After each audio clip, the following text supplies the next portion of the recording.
दोस्तों pan card surrender का मैंने एक वीडियो बनाया था। उसके बाद काफ़ी सारे दोस्तों के कमेंट आए, कॉल आया मेरे पास काफ़ी सारे डाउट के रिगार्डिंग। तो जितने लोगों ने मुझे कॉल किया वो तो ठीक है, उनका तो डाउट क्लियर हो गया, लेकिन मेरे को लगता है ऐसे सारे डाउट काफ़ी सारे दोस्तों को होंगे। इसी की वजह से ये वीडियो है। आप इस वीडियो को पूरा देखिए। ऐसे ऐसे कुछ चीज़ें मैं आपको बताना चाहता हूँ जो शायद ही आपको पता हो, और अगर पता नहीं है तो आपको ज़रूर पता होना चाहिए अगर आपके पास पैन कार्ड है तो।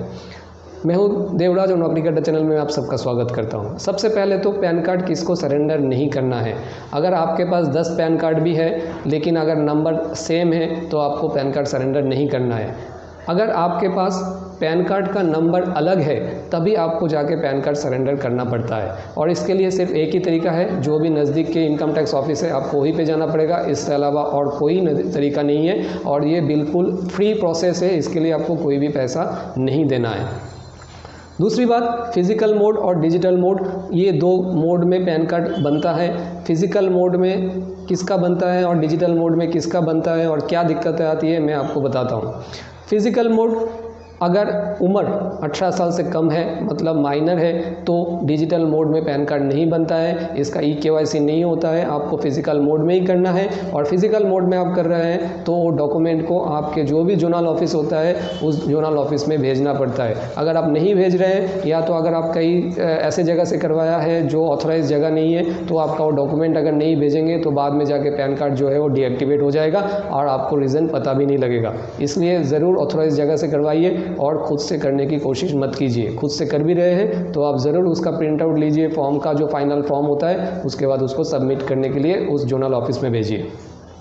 डिजिटल मोड, 18 साल से ऊपर है तो किसी का भी अगर मोबाइल के साथ आधार कार्ड लिंक है तो डिजिटल मोड के थ्रू में पैन कार्ड बनवा सकते हैं। बहुत ही ईजी तरीका है, आपको सबको पता होगा, ऑनलाइन अवेलेबल है, आप उसको देख लीजिए। आपका डिजिटल पैन कार्ड बनाएंगे तो बहुत जल्दी अप्रूव हो जाता है और 2 दिन से लेकर 3 दिन के अंदर आपके ईमेल में जो है पैन कार्ड बन के आ जाता है। अगर आपके पैन कार्ड में कोई भी गलती है, सिग्नेचर नहीं है, फ़ोटो अगर आधार कार्ड के जैसा है, अगर आपने डिजिटल मोड से बनाएंगे तो आधार कार्ड में जो फ़ोटो है वही आपके पैन कार्ड में आएगा। अगर वो फ़ोटो ख़राब है तो आप उस फ़ोटो को चेंज कर सकते हैं, आपके नाम चेंज कर सकते हैं, डेट ऑफ बर्थ, कोई भी डॉक्यूमेंट जो भी गलती है उसको आप चेंज कर सकते हैं। इसके लिए आपको नया पैन कार्ड बनवाने की कोई रिक्वायरमेंट नहीं है, सिर्फ आप उसको फिज़िकल करेक्शन करवा लीजिए।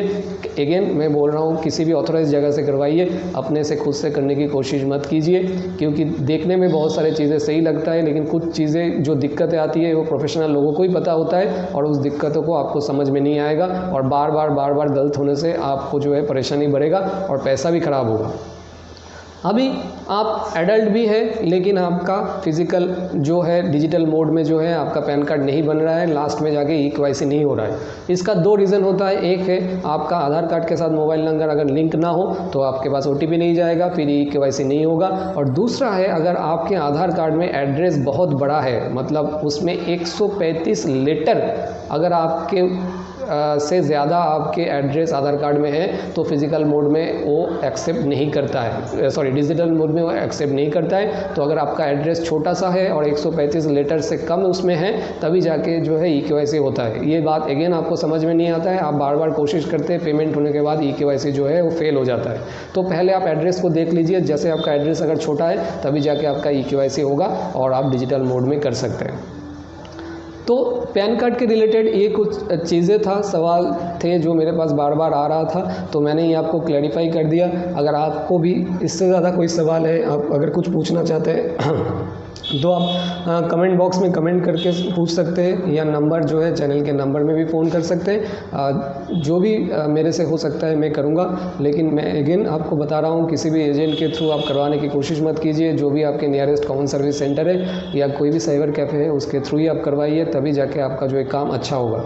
लास्ट थिंग ये है, जो काफ़ी सारे दोस्तों को ऐसा लगता है जो पैन कार्ड में तो एड्रेस दिखता नहीं है, तो अगर वो शिफ्ट होते हैं एक जगह से दूसरी जगह पे तो अपना एड्रेस वो शिफ्ट चेंज करते नहीं है पैन कार्ड में। ये बहुत ही गलत चीज़ है दोस्तों, आप कभी भी इससे फंस सकते हैं, तो ऐसा मत कीजिए। आप अगर पैन कार्ड आपके पास है, अगर आपने अपना एड्रेस चेंज करवाया है तो ज़रूर आपके पैन कार्ड में भी एड्रेस चेंज करवाइए।